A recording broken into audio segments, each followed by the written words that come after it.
ஒரு அழகான கிராமத்தில் மீனா என்ற ஒரு சிறுமி இருந்தாள்.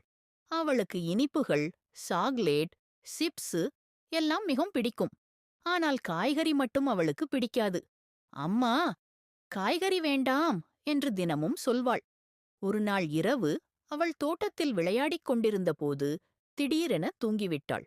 அப்போது ஒரு அதிசயம் நடந்தது. மந்திரத் தோட்டம் அவள் விழித்தபோது தோட்டம் மின்னிக் கொண்டிருந்தது. காய்கறிகள் எல்லாம் பேசிக் கொண்டிருந்தன. முதலில் கேரட் அவளை நோக்கி வந்தது. கேரட் சொன்னது, மீனா, என்னுள் இருக்கும் விட்டமின் ஏ உன் கண்களை பாதுகாக்கும். நன்றாக பார்க்கவும் கண் ஆரோக்கியமாக இருக்கவும் உதவுவேன். மீனா ஆச்சரியப்பட்டாள். புரோக்கோலி பேசத் தொடங்கியது. நான் விட்டமின் சி மற்றும் நார்ச்சத்து நிறைந்தவன்.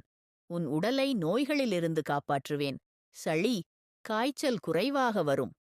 தக்காளி சிரித்துக்கொண்டே சொன்னது, என்னுள் இருக்கும் லைகோபீன் உன் இதயத்தை பாதுகாக்கும்.